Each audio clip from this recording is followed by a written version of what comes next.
Hello friends, good morning. Welcome to আমার digital পাঠশালা। আজ 26 এবং 27 আগস্টের গুরুত্বপূর্ণ কারেন্ট অ্যাফেয়ার্স গুলো নিয়ে চলে এসেছি। আমি আশরাফুল্লাহ তোমাদের সঙ্গে। দেখে নেওয়া যাক আজকের গুরুত্বপূর্ণ কারেন্ট অ্যাফেয়ার্স। তার আগে শুরু করছি আজকের অনুপ্রেরণামূলক উক্তি দিয়ে। যে নিজের স্বপ্নকে বিশ্বাস করে সেই ইতিহাস গড়ে।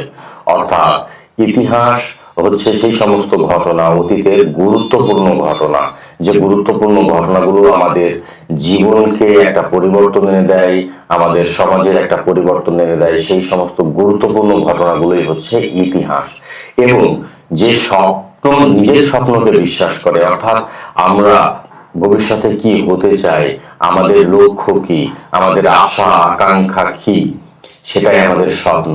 এবং সেই স্বপ্নকে বিশ্বাস করলেই সেই স্বপ্নের উপরে আমরা কাজ করতে থাকি, আমরা অভ্যাস করতে থাকি, অধ্যাবসায় নিয়ে যাই আমাদের স্বপ্নকে ইতিহাসের দিকে। এরপরে জেনে নিই যে গুরুত্বপূর্ণ ইতিহাসে আজকের দিন, অর্থাৎ 26 এবং 27 আগস্ট কেন ইতিহাসে গুরুত্বপূর্ণ। 1910 সালে শান্তির দূত এবং মানবতার প্রতীক মাদার তেরেসা জন্মগ্রহণ করেন স্কোলজি, যুগোস্লাভিয়ায়।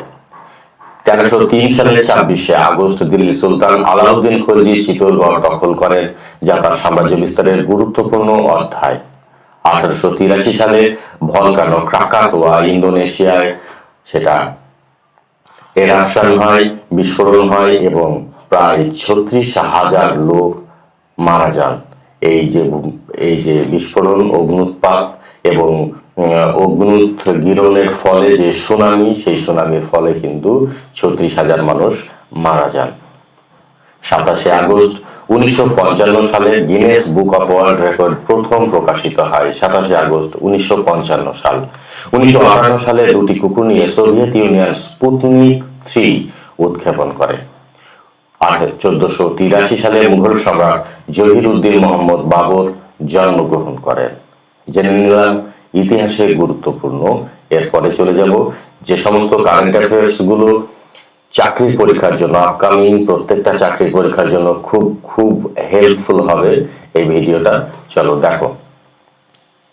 গত সপ্তাহে তামিলনাড়ুর মাদুরাইতে একটা হিউজ গ্যাদারিং হয়েছিল এবং সেই সময় একটা পলিটিক্যাল পার্টি আত্মপ্রকাশ করে। এই পলিটিক্যাল পার্টিটার নাম হচ্ছে তামিলাগা ভেত্রি কাজাগাম। তামিলাগা ভেত্রি কাজাগাম টিভিকে এই পার্টিটা প্রতিষ্ঠা করলেন একজন তামিল বিখ্যাত ফিল্ম আর্টিস্ট মিস্টার বিজয় জোসেফ বিজয় এই পলিটিক্যাল পার্টিটা প্রতিষ্ঠা করলো। এই পলিটিক্যাল পার্টি 2026 সালের যে অ্যাসেম্বলি ইলেকশন, অর্থাৎ বিধানসভা নির্বাচন, সেই বিধানসভা নির্বাচনে তারা অংশগ্রহণ করবে। খুব গুরুত্বপূর্ণ, মনে রাখতে হবে যে পলিটিক্যাল পার্টিটার নাম কি, টিভিকে, অর্থাৎ Tamilaga Vettri Kazhagam. Next, ISRO holds airdrop test Gaganyaan মিশনের জন্য। গগনযান মিশন ভারতের প্রথম মানব মহাকাশ অভিযান। গগন কথার অর্থ আকাশ এবং যান কথার অর্থ বাহন, সেই থেকেই গগনযান নাম। এই উদ্যোগটা নিয়েছে ISRO, Indian space research organisation. এটা মূলত মানববাহী কক্ষপথীয় মহাকাশযান। উৎক্ষেপণ স্থান শ্রীহরিকোটা, অন্ধ্রপ্রদেশ থেকে এটা উৎক্ষেপণ করা হবে। এই মিশনের উদ্দেশ্য ভারতের প্রথম মানব মহাকাশ অভিযান সফলভাবে সম্পন্ন করা, 3 জন মহাকাশচারীকে 400 কিলোমিটার উচ্চতায় পৃথিবীর কক্ষপথে পাঠানো, 7 দিন পর্যন্ত মহাকাশে অবস্থান করে নিরাপদে পৃথিবীতে ফিরে আসা। নির্বাচিত মহাকাশচারী যারা এখানে অংশগ্রহণ করছেন: wing commander Shubhanshu Shukla, group captain Prashanth Balakrishnan Nair এবং অঙ্গদ প্রতাপ, যিনি রাশিয়ার ইউরি গ্যাগারিন কসমোনট ট্রেনিং সেন্টারে প্রশিক্ষণ প্রাপ্ত। এখানে গগনযান মিশনের একটা ছবি আকারে দেখানো হয়েছে যে 5-7 দিন স্পেসে থাকবে, তারপরে কিরকম ভাবে টোটাল গঠন বিস্তৃত দেওয়া আছে। নেক্সট, জাতীয় মহিলা কমিশন। খুব ইম্পর্টেন্ট, অনেক সময় ডাইরেক্ট প্রশ্ন করে দেয় যে জাতীয় মহিলা কমিশনের চেয়ারপারসন কে আছেন। চেয়ারপারসন বিজয়া রাহাতকার। বিজয়া রাহাতকার, বিজয় রাহাতকার যে ডাউরি ডেথ হয়েছে গিটার নওডায়, এবং সেটা নিয়ে তিনি তদন্ত করতে বলেছেন। মহিলা চেয়ারপারসন, জাতীয় মহিলা কমিশনের chairperson Bijoya রাহাতকার।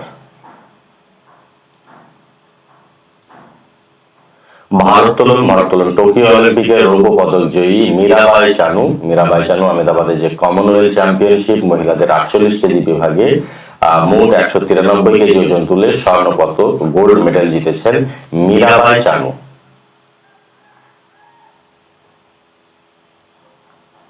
CISF central industrial security force গঠন করলো প্রথম অল উইমেন কমান্ডো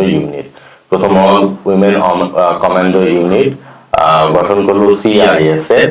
প্রশিক্ষণ চলছে মধ্যপ্রদেশের বারবাতে। লক্ষ্যমাত্রা হচ্ছে যে 8% থেকে 10% যে উইমেন পার্টিসিপেশন অর্থাৎ নারীদের যে অংশগ্রহণ সেটা কিন্তু বাড়ানোর জন্যই এই টার্গেট। সিআইএসএফ গঠন করলো all women commando unit. Kerala ঘোষণা করলো ভারতের প্রথম সম্পূর্ণ ডিজিটাল শিক্ষিত রাজ্য। ডিজিটালি তারা শিক্ষিত রাজ্য হিসাবে ঘোষণা করলো কেরাল হচ্ছে প্রথম রাজ্য যারা ভারতের প্রথম সম্পূর্ণ ডিজিটাল শিক্ষিত রাজ্য হিসাবে ঘোষণা করলো। গাজায় জাতিসংঘ ঘোষণা করলো দুর্ভিক্ষ, মানবিক সংকট চরমে। গাজায় দীর্ঘদিন ধরে যুদ্ধ পরিস্থিতি যে চলছে এবং সেই যুদ্ধ পরিস্থিতির কারণে গাজায় অসংখ্য মানুষ, শিশু, কিশোর, নারী এবং সাধারণ মানুষজন তারা না খেতে পেয়ে মারা যাচ্ছে, দুর্ভিক্ষ। এই কারণেই গাজায় জাতিসংঘ দুর্ভিক্ষ ঘোষণা করেছে, যে ভিক্ষার অভাব। মৈত্রী মহড়া 2025 ভারত এবং থাইল্যান্ডের যৌথ সামরিক মহড়া উমরাই মেঘালয়তে অনুষ্ঠিত হচ্ছে মৈত্রী মহড়া। ডাইরেক্ট প্রশ্ন তুলে দেয় যে ভারত এবং থাইল্যান্ডের যৌথ সামরিক মহড়া তার নাম কি? মৈত্রী মহড়া বা মৈত্রী মহড়া কোন দুটি দেশের মধ্যে অনুষ্ঠিত হলো? ভারত এবং থাইল্যান্ডের মধ্যে সামরিক মহড়া। প্রধানমন্ত্রী নরেন্দ্র মোদী বৃহস্পতিবার থেকে দুদেশ সফরে যাচ্ছেন, জাপান এবং চীন। এই দুই দেশে তিনি সফরে যাচ্ছেন এবং সেখানে তিনি মূলত জাপানের বার্ষিক শীর্ষ সম্মেলনে যেমন অংশগ্রহণ করবেন, সেই সঙ্গে সঙ্গে তিনি চীনের সাংহাই সহযোগিতা, সাংহাই কোঅপারেশন যে সংস্থার 25তম রাষ্ট্রপ্রধানদের পরিষদীয় বৈঠক, সেই বৈঠকে যোগদান করবেন ভারতের প্রধানমন্ত্রী নরেন্দ্র মোদী। টোল প্লাজা কর্মীদের শিক্ষাগত আকাঙ্ক্ষাকে সমর্থন করার জন্য NHAI national highway authority of India একটি প্রকল্প এই প্রকল্প চালু করা হয়েছে টোল প্লাজা কর্মীদের শিক্ষাগত আকাঙ্ক্ষাকে সমর্থন করার জন্য।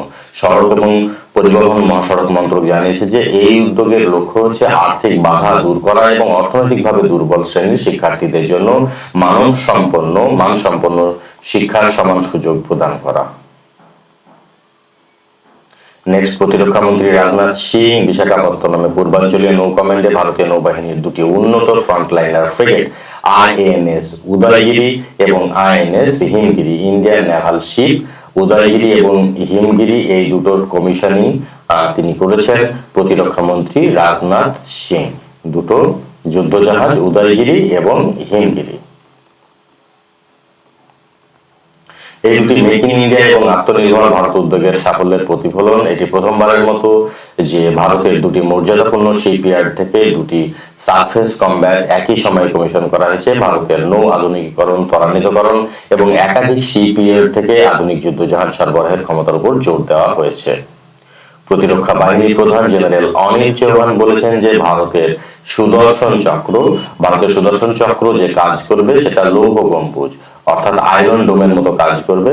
এটা একদিকে যেমন প্রতিরক্ষা দেবে অর্থাৎ এটা ঢালের মতো কাজ করবে, তেমনি সেই একই সঙ্গে এটা তরবারির মতনও কাজ করবে। মনে রাখতে হবে সুদর্শন চক্র যেটা আয়রন ডোমের মতো কাজ করবে। মার্কিন president Donald Trump federal reserve ব্যাংকের লিসা কুককে বরখাস্ত করেছেন। এটা হচ্ছে 111 বছরের ইতিহাসে প্রথম ঘটনা যেখানে একজন বর্তমান রাষ্ট্রপতি একজন কেন্দ্রীয় ব্যাংকের গভর্নরকে বরখাস্ত করছেন।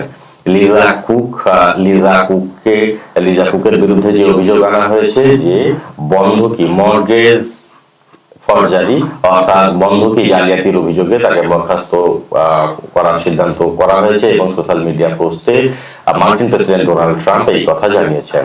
রিজার্ভ ব্যাংকের ফেডারেল রিজার্ভের গভর্নর লিজা কুক ফেডারেল রিজার্ভের 111 বছরের ইতিহাসে তাকে অপসারণের ঘটনাটি প্রথমবার ঘটানো হয়েছে এবং এটাও উল্লেখ্য যে প্রথম আফ্রিকান আমেরিকান নারীদের একজন হিসাবে তিনি কিন্তু ইতিহাস তৈরি করেছিলেন। নেক্সট, এসবিআই চিফ খুব ইম্পর্টেন্ট, অনেক সময় ডাইরেক্ট প্রশ্ন করে যে এসবিআই চেয়ারপারসনের নাম কি। এসবিআই চেয়ারম্যান সিএস শেট্টি তিনি ব্যাংকিং ঋণ সংক্রান্ত বিষয়ে বিস্তারিত বলেছেন। এই বিষয়টা যদিও তোমাদের জন্য অতটা গুরুত্বপূর্ণ না হলেও এটা কিন্তু খুব গুরুত্বপূর্ণ যে সিএস শেট্টি হচ্ছেন এসবিআই চেয়ারম্যান। নেক্সট, জেনারেল দ্বিবেদী আলজেরিয়া ইউরোপের যে দেশ, সেই দেশের সঙ্গে তিনি কিন্তু একটা ডিফেন্স বিষয়ক কথাবার্তা হয়েছে তাদের মধ্যে। ভারতের chief of army staff general Upendra দ্বিবেদী তিনি আলজেরিয়ার সিনিয়র মিলিটারি লিডারশিপের সঙ্গে কথা বলেছেন। আলজেরিয়া দেশটা দেখে নিই। আলজেরিয়া দেশটা হচ্ছে আফ্রিকা, অর্থাৎ আফ্রিকা উত্তর পশ্চিম আফ্রিকার একটা দেশ হচ্ছে আলজেরিয়া। আলজেরিয়ার রাজধানী হচ্ছে আলজিয়ার্স, একেবারে দেশের উত্তরে অবস্থিত আলজেরিয়া। এর পার্শ্ববর্তী দেশগুলো হচ্ছে মরক্কো, মালি, নাইজেরিয়া, লিবিয়া এবং সেই সঙ্গে সঙ্গে ভূমধ্যসাগর কাছাকাছি অবস্থিত হচ্ছে আলজেরিয়া খুব বড় দেশ এবং এই দেশের সঙ্গে দুই দেশের আমাদের ভারতবর্ষের আর্মি প্রধান এবং আলজেরিয়ার সামরিক প্রধানদের সঙ্গে কথাবার্তা হয়েছে। এরপরে লিথুনিয়া ইউরোপের মধ্য ইউরোপের একটা গুরুত্বপূর্ণ দেশ। লিথুনিয়ার পার্লামেন্টে লিথুনিয়ার নতুন প্রধানমন্ত্রী হিসাবে সোশ্যাল ডেমোক্র্যাট ইঙ্গা রুগিনিয়েকে নিয়োগের অনুমোদন দিয়েছে। পার্লামেন্ট অনুমোদনের পর বর্তমান সামাজিক নিরাপত্তা এবং শ্রম মন্ত্রী রুগিনিয়ে, তিনি এর আগে ছিলেন সামাজিক নিরাপত্তা ও শ্রম মন্ত্রী, তিনি এখন রাষ্ট্রপতির সঙ্গে সম্মত নতুন মন্ত্রিসভার তালিকা সংসদে ভোটের জন্য উপস্থাপন করার জন্য 15 দিনের মধ্যে সময় পাবেন এবং প্রকাশিত একটা খবরে বলা হয়েছে যে রাষ্ট্রপতি তাকে প্রধানমন্ত্রী হিসাবে নিয়োগের ডিক্রি স্বাক্ষর করার পর তিনি আনুষ্ঠানিকভাবে দায়িত্ব গ্রহণ করবেন এবং রুগিনিয়ে 2024 সালে প্রথমবারের মতো সংসদে নির্বাচিত হয়েছিলেন এবং রাজনৈতিক জীবনে তার আগে লিথুনিয়ার ট্রেড ইউনিয়ন কনফেডারেশনের সভাপতিত্বের দায়িত্ব তিনি পালন করেছেন। লিথুনিয়া যে দেশ, এটা হচ্ছে লিথুনিয়ার রাজধানী হচ্ছে ভিলনিয়াস। লিথুনিয়ার রাজধানী হচ্ছে ভিলনিয়াস। লিথুনিয়া বাল্টিক সাগরের তীরবর্তী একটা দেশ। এর চারপাশে আছে পোল্যান্ড, বেলারুশ, ইউক্রেন, এস্তোনিয়া, লাতাভিয়া, এই সমস্ত দেশগুলোর মাঝে অবস্থিত হচ্ছে লিথুনিয়ার প্রধানমন্ত্রী হচ্ছেন ইঙ্গা রুগিনিয়ে। নেক্সট, ভারত এবং আমেরিকা পণ্যের উপরে বেশ কিছুদিন থেকে যে দর কষাকষি চলছে শুল্ক নিয়ে এবং আমরা জানি যে আমেরিকা ডাইরেক্ট 25% শুল্ক আরোপের কথা বলেছে।